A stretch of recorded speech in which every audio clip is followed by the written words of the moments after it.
quero fazer uma reflexão hoje numa advertência da palavra de Deus muito importante. E quando a palavra de Deus nos adverte, pode ter certeza que se nós teimarmos em desobedecer, nós vamos sofrer graves consequências quase que irreversíveis, dependendo do caso. E eu quero compartilhar com vocês esse texto, porque eu vejo isso no meu dia a dia, eu vejo nas pessoas, e espero que você seja uma pessoa sábia, né? Eu espero que você seja sábio e você acate os conselhos da palavra de Deus. Não é os meus conselhos, eu apenas estou transmitindo estes conselhos e deixando bem claro, bem explicado para você, que se encontra no livro de 2 Coríntios, capítulo 6, versículo 14. Muito interessante esse texto. E eu vejo muitas pessoas jogarem para trás, não fazer conta disso. E aí também eu vejo essas pessoas, ao mesmo tempo que elas estão desobedecendo, depois eu vejo as consequências da desobediência. Eu vou fazer a leitura e vou explicar para você esse texto.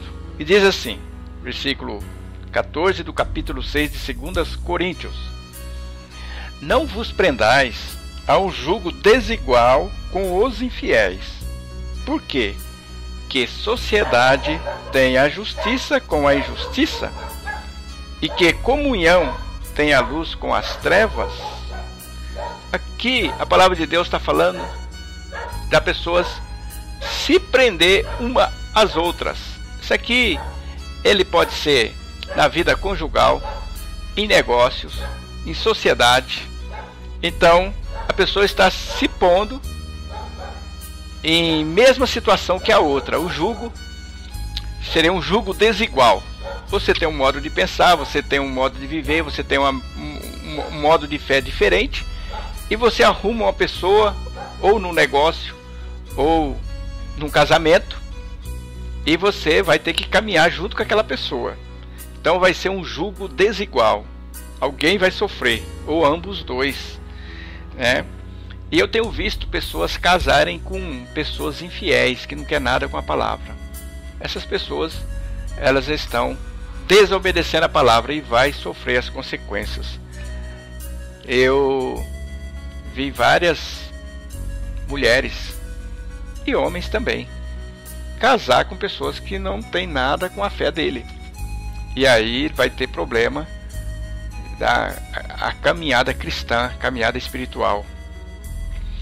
E o versículo 15: E que concórdia há entre Cristo e Belial? Ou que parte tem o fiel com o infiel?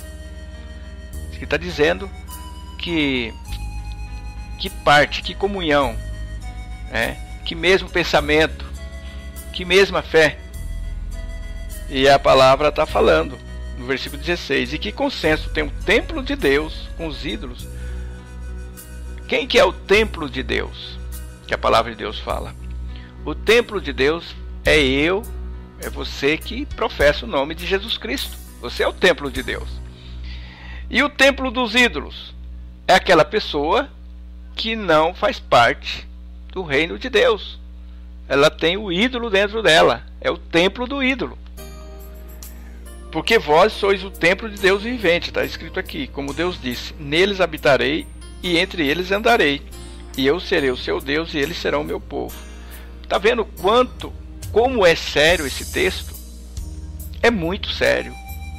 Se você, meu irmão, minha irmã, meu amigo, minha amiga, está pretendendo se pôr a um jugo desigual, desfaça esse jugo agora, enquanto você não selou, porque depois você vai sofrer sérias consequências, né? A palavra de Deus fala: eu estou morando dentro de você, mas se você se puser com alguém que tem um ídolo, um demônio morando dentro dele, que comunhão tem? Que comunhão vocês vão ter? E no versículo 17: Por isso sai do meio deles e apartai-vos, diz o Senhor, e não toqueis nada imundo, e eu vos receberei. E eu serei por vós pai, e vós sereis para mim filhos e filhas, diz o Senhor Todo-Poderoso. Olha, se nós analisarmos profundamente esse texto aqui, ele está dando uma ordem, um mandamento. Desfaça isso. Porque se eu não desfazer, a palavra está dizendo que eu não vou ser filho dele. E ele não vai ser meu pai. Olha, eu vou repetir para vocês. Está no imperativo aqui, versículo 17. Por isso, sai do meio deles e apartai-vos, diz o Senhor. Sai enquanto você pode. E aí no 18 ele fala, depois que você se aparta, que você sai, que você estiver obedecendo, e eu serei para vós pai, e vós sereis para mim filhos e filhas, diz o Senhor Todo-Poderoso. E no versículo anterior, no 16, diz assim: neles habitarei e entre eles andarei, e eu serei o seu Deus e eles serão o meu povo. Você só vai ser filho e filha e povo de Deus quando você obedecer.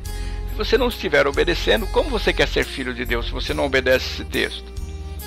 Então, através dessa pequena reflexão desse texto, talvez você já está enamorado, talvez você está intencionado. Olhe a vida dessa pessoa, pergunte se ela já recebeu Jesus como seu Salvador. Pergunta se ela aceita a mesma fé que você. Se não, sai no meio deles. Eu gostaria que você pensasse